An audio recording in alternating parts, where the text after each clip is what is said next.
Hello, and I'm back again.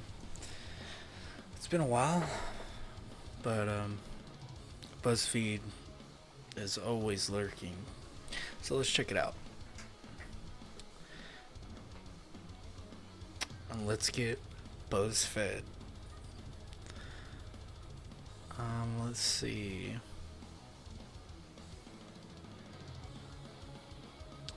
It usually doesn't take me very long, but I want to find something pretty good. Hmm.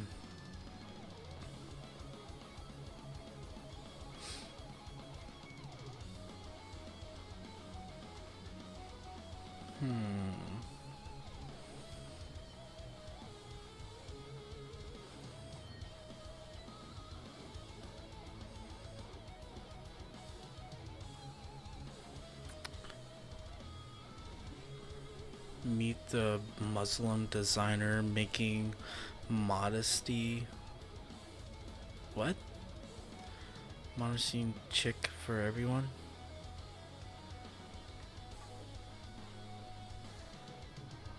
Is this really like. This is an example of what they want news to be, huh? Um.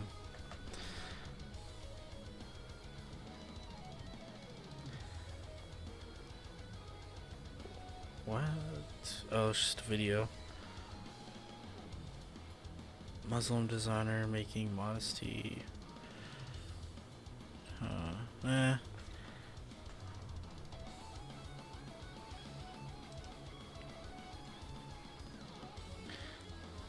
Oh. See, anytime I talk about Trump, oh, clearly everything on BuzzFeed is an opinion, but a very extreme opinion. Let's see. So nobody's scared of getting their ass kicked by Donald Trump, but that doesn't mean he can't exhaust them into submission. Well, you're the only ones like taking such offense or thinking that he's so aggressive. Um, I don't know. From what I've heard from him, it's not really anything to be intimidated from. A lot of the things he just says is just kind of well, it really is kind of generic and like, oh, like kind of empty words, really. Um, and most politicians do that, so he's blending in that sense. But he does go. He's a little. I wouldn't say vulgar, but I think a better word would be like politically incorrect. I mean, but and some people are uncomfortable with that because they're used to politicians always being very touchy and like, oh, the people and all the empty words. So let's go on to see what they have to say, because they always have a lot to say about Donald Trump at BuzzFeed. So ever since Donald Trump descended his golden escalator and took over U.S. politics and popular culture, those of us who teach future business leaders those of us who teach future business leaders have faced a strange dilemma. That's phrased a little weird. The most powerful person on earth. Let me just stop you right there, man. I don't know if this person truly believes that, but I don't think the president of the United States is the most powerful person on earth.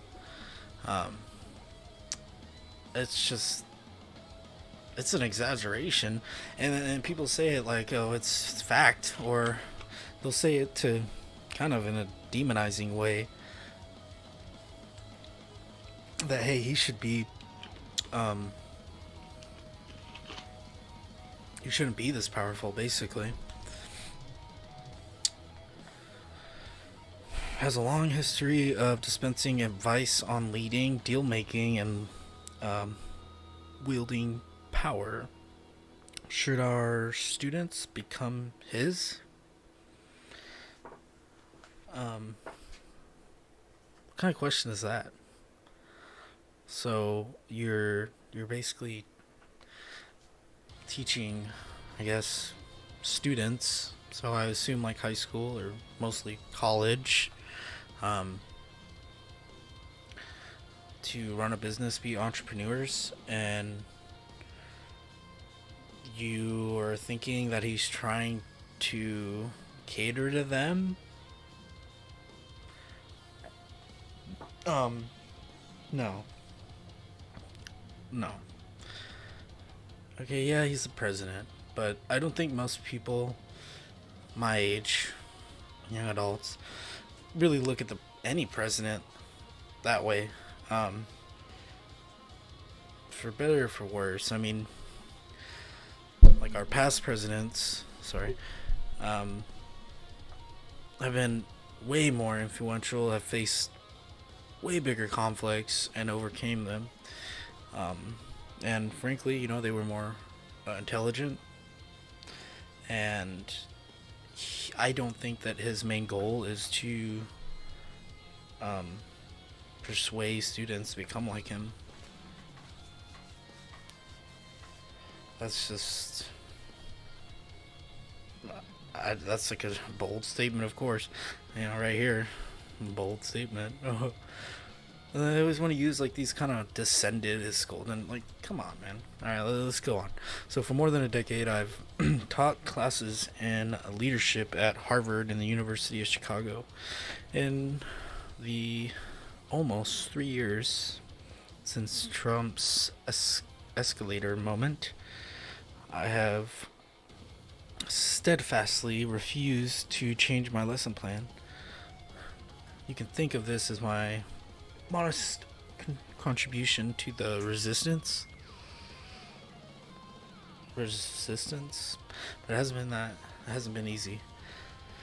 I've always told students at the very beginning of class that the chief misconception of those who aspire to positions of authority is the belief that leadership is an exercise akin to primal displays of male dominance.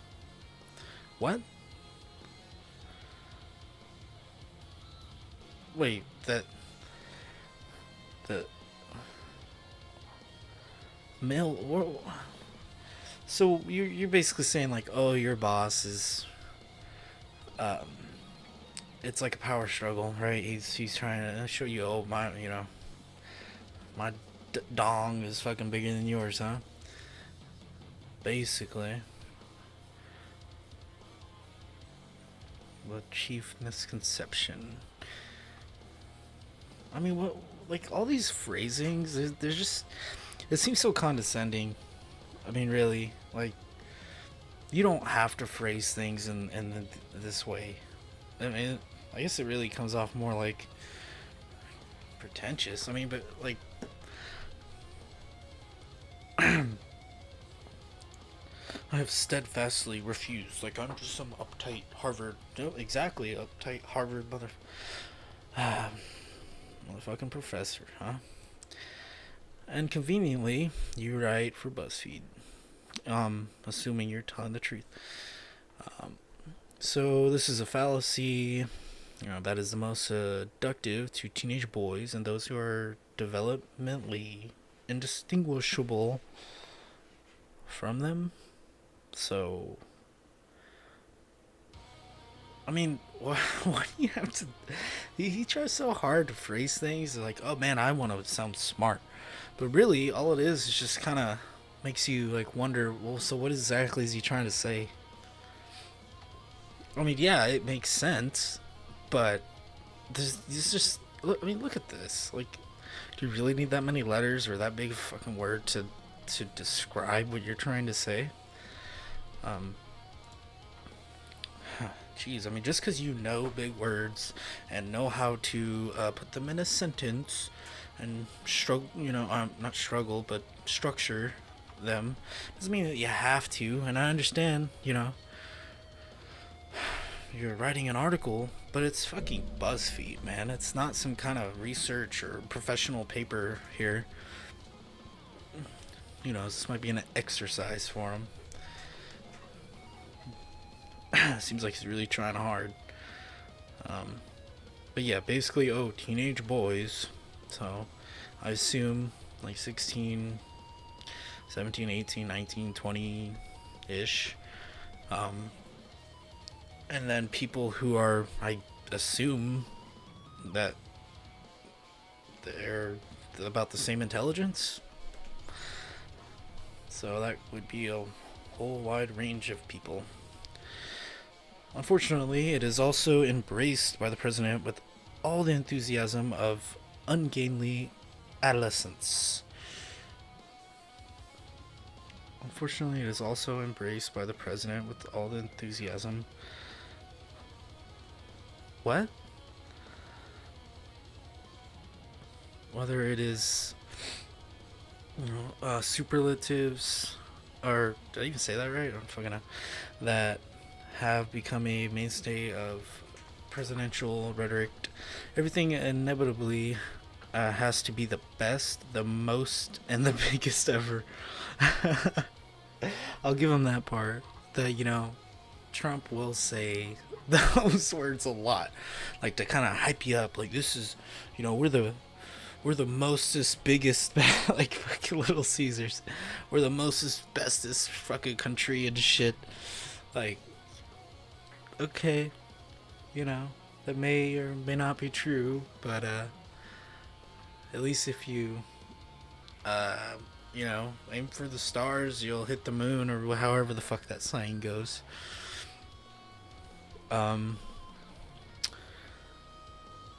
Or the greetings that look like an aggressive child learning to shake hands. Our president's leadership style has all but the subleti. I don't even know what the fuck, dude. What kind of words?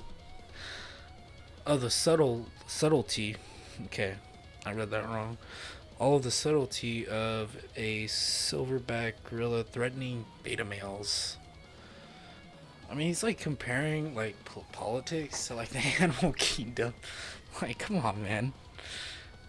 Like, I get it. Like, yeah, there's somewhat of an argument, how the hierarchy or whatever the fuck you want to call it, patriarchy, sure, there's some comparisons there, but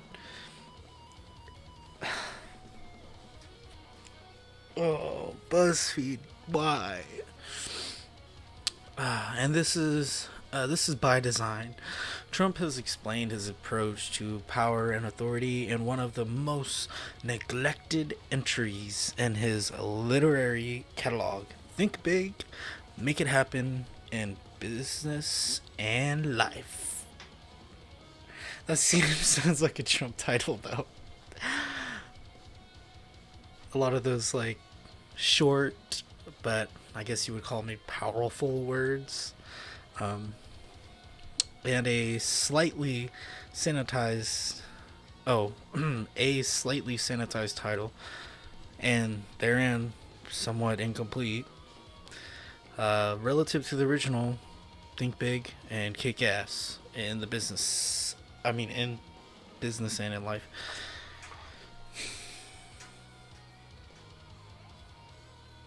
Sanitized. I'm assuming, since you used the word sanitized, that you like the other one.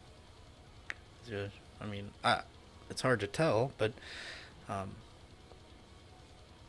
something sanitized, the way I see it, it's like it's stripped of all the good shit. But that only applies to some things. Personally, I like the original better. So the book was originally published in 2007 when Trump enjoyed the hubris. I can't fucking pronunciate shit, okay? Of his billions, blah blah. It's fucking reality show, okay? See, it's like fucking clockwork, man. They're like, okay, we need to talk about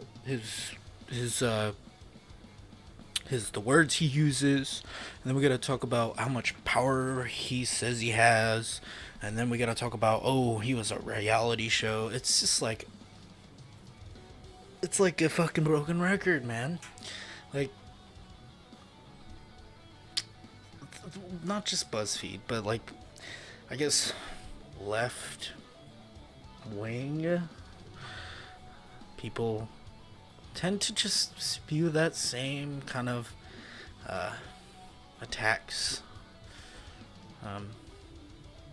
And I mean, it gets old. I mean, and plus, it really doesn't matter. Okay, so what is in a reality show? That means people must have fucking liked him.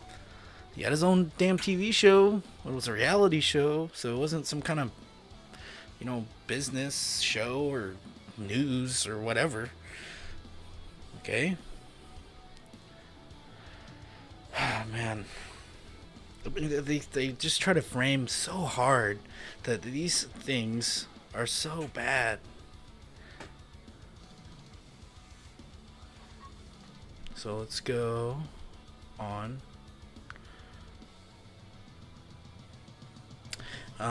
Ever since the beginning, this is where it just talks about the fucking reality show. Ever since the beginning of his presidency, we have watched Trump vainly endeavor to apply this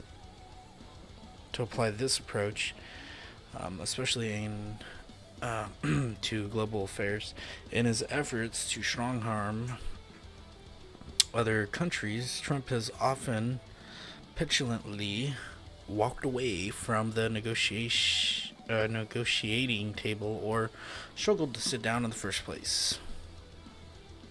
The consequences for U.S. foreign policy have been alarming. Oh man, just fearmonger some more, please. On the other hand, with the abandonment of the global agreements like the Paris Accords, nuclear Iran deal, the Trans-Pacific Partnership, many of our closest allies have become skeptical that they can work in good faith with the administration. I mean, there's somewhat of a point there, because the TPP was kind of one of his campaign promises, so I can understand if people are butthurt about that, but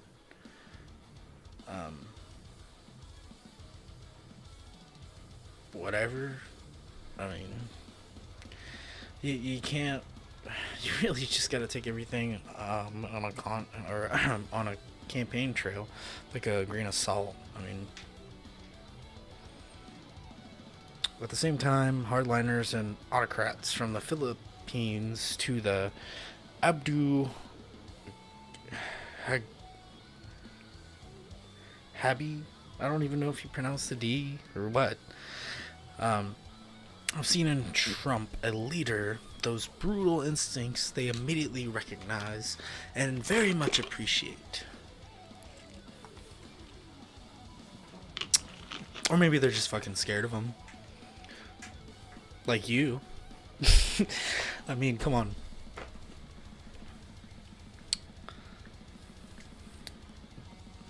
Despite living in glided mansions and indulging every carnal desire, Trump's view of the world is remarkably bleak.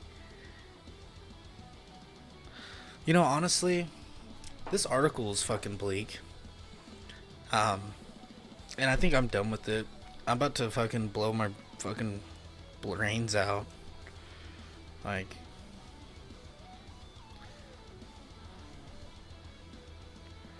I am assistant professor of behavioral science at the University of Chicago Booth School of Business.